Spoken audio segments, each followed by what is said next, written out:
Hello दोस्तों, हमने इसके पहले जो टॉपिक पढ़ाया था वो था प्रतिरोधों का श्रेणी क्रम संयोजन। ये वेरी इंपॉर्टेंट था और अधिकांशतः हाई स्कूल और इंटर में बोर्ड परीक्षा में इससे न्यूमेरिकल या डेरिवेशन पूछा जाता है। उसी क्रम में मैं आगे आज का जो टॉपिक है वो है प्रतिरोधों का समांतर क्रम संयोजन। समांतर क्रम संयोजन में क्या होता है कि जब यानी प्रतिरोधों को जब आज का टॉपिक है प्रतिरोधों का समांतर क्रम संयोजन।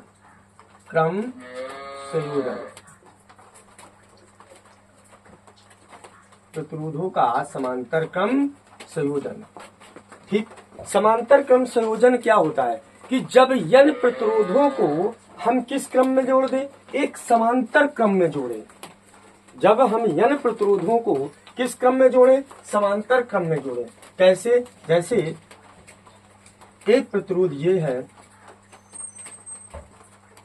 एक प्रतिरोध आपका ये है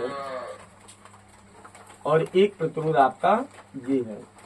अगर इस तरीके के प्रतिरोध हैं तो इनको हम जब इस तरीके से जोड़ते हैं तो ये जो क्रम कहलाता है वो समांतर क्रम कहलाता है।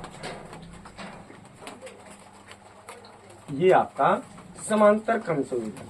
तो ध्यान से समझना दोस्तों, समांतर क्रम संयोजन में n प्रतिरोधों को परस्पर इस प्रकार समायोजित करते हैं कि सभी प्रतिरोधों की जितने भी प्रतिरोध जोड़े जाएं उनकी पहली भुजा को एक चालक तार द्वारा बिंदु A से जोड़ देते हैं तथा सभी प्रतिरोधों के दूसरी भुजा को एक चालक तार द्वारा बिंदु B से जोड़ दिया जाता है तथा सभी प्रतिरोधों को जो है उनमें अगर I एम्पीयर की धारा परिपथ में प्रवाहित की जाए तो A बिंदु से धारा तीन भागों में I1, I2 व I3 के रूप में क्या होगी, प्रवाहित होती है तथा परिपथ का कुल विभवांतर क्या होगा, V होगा।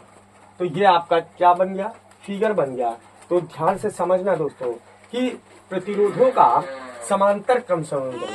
समांतर क्रम संयोजन में n प्रतिरोधों को परस्पर इस प्रकार समायोजित करते हैं कि सभी प्रतिरोधों की पहली भुजा को एक चालक तार द्वारा बिंदु A से जोड़ दिया जाता है तथा सभी प्रतिरोधों की दूसरी भुजा को एक चालक तार द्वारा बिंदु B से क्या कर दिया गया, जोड़ दिया गया। ठीक, A को एक चालक तार द्वारा बैटरी के धन ध्रुव से तथा B को एक चालक तार द्वारा बैटरी के ध्रुव से क्या कर दिया गया, जोड़ दिया जाता है। यदि A व B के बीच तुल्य विभवांतर V है तथा परिपथ में I एम्पीयर की धारा क्या की जाए, प्रवाहित की जाए तो तीनों प्रतिरोधों I1, R1, R2 व R3 में क्रमशः I1, I2 व I3 के रूप में क्या होता है, प्रवाहित होती है। तो ध्यान से समझना, कौन सा क्रम है, समांतर क्रम। तो यहाँ मैं लिख सकता हूँ कि समांतर क्रम संयोजन में n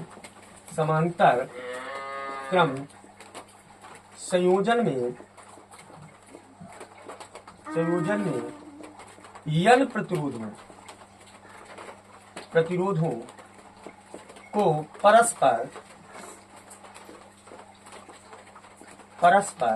इस प्रकार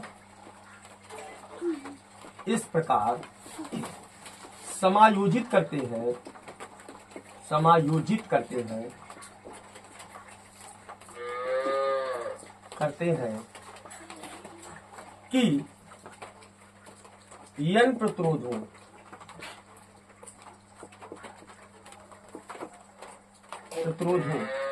की पहली भुजा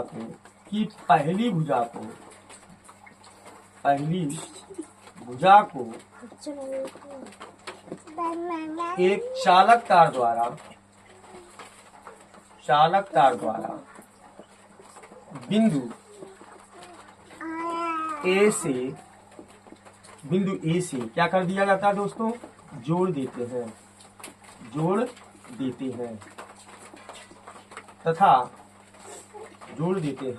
तथा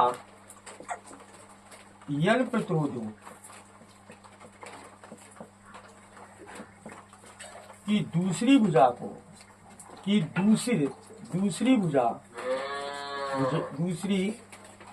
को एक चालक तार द्वारा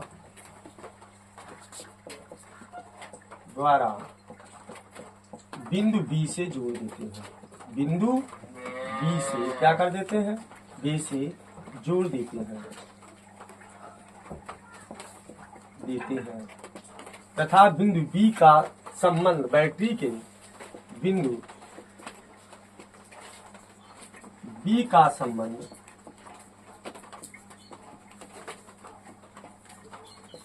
बैटरी के ऋण ध्रुव से कर देते हैं,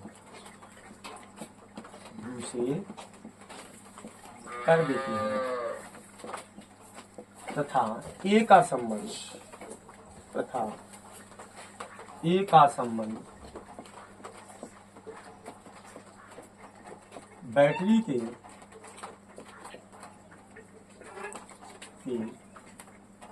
धन ध्रुव से कर दिया जाता है।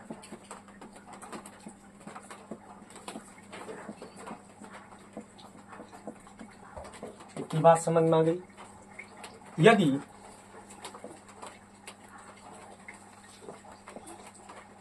परिपथ का विभवांतर, परिपथ लिख सकते हैं, या ए व बी के बीच का विभवांतर, परिपथ का विभवांतर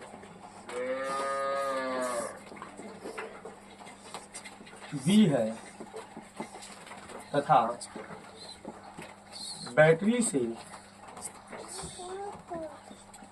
से आई एम्पियर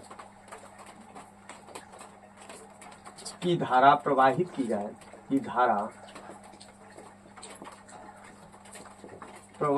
जाए, आई एम्पियर की धारा प्रवाहित हो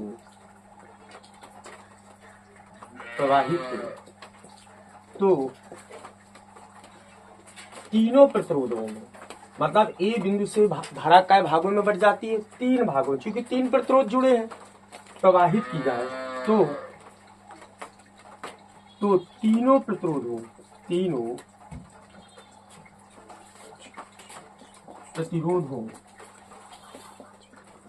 R1, R2 व R3 में क्रमशः I1, I2 व I3 के रूप में प्रवाहित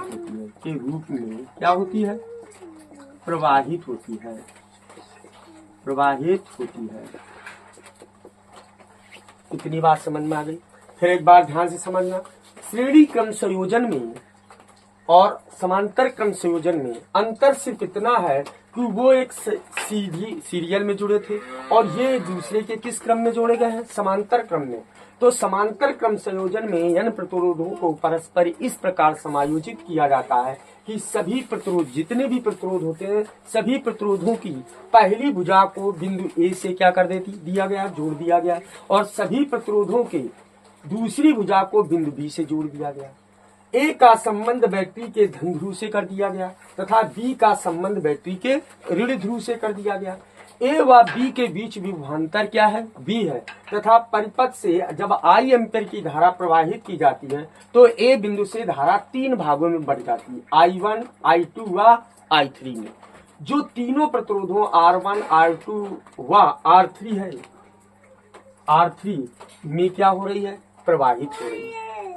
ठीक है, फिर एक बार ध्यान से समझना, जब तीनों में और परिपथ में धारा प्रवाहित कितने की जा रही है? आई ही धारा कै भागों में बट रही है?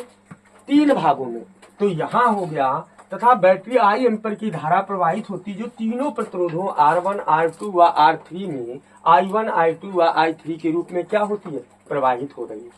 ठीक है, यदि परिपथ की कुल धारा I हो, यदि परिपथ की तुल्य धारा I है तो I बराबर क्या हो जाएगा? I1 plus I2 plus I3। अब यहां ध्यान से समझना, ओम के नियम से, ओम हमारा क्या कहता है? ओम के नियम से I बराबर क्या होता है? V/R, I1 बराबर V/R1। कामा R1 कामा I2 बराबर V/R2 कामा I3 बराबर V/ कितना हो जाएगा R3 के। इतनी बात सबके समझ में आ गई सभी के। अब हम यहाँ इसकी क्या कर दें, वैल्यू पुटअप कर दें। तो यहाँ आ जाएगा V/R बराबर V/R1 plus V/R2 plus V/R3 की। इतनी बात समझ में आ गई।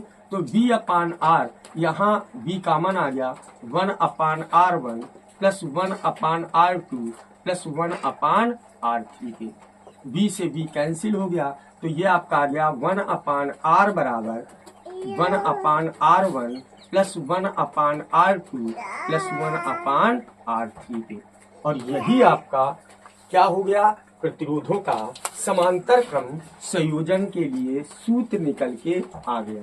अब ध्यान से समझना, यहाँ हम लिख सकते हैं परिपथ का तुल्य प्रतिरोध का व्युत्क्रम। नोट यहाँ क्या लगा सकते हैं,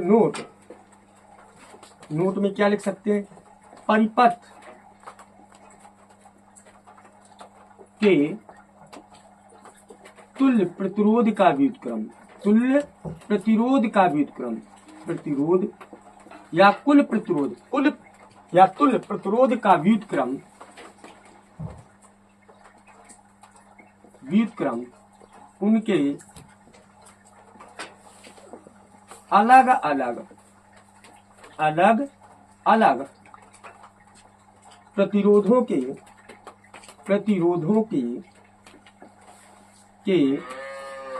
व्युत्क्रमों के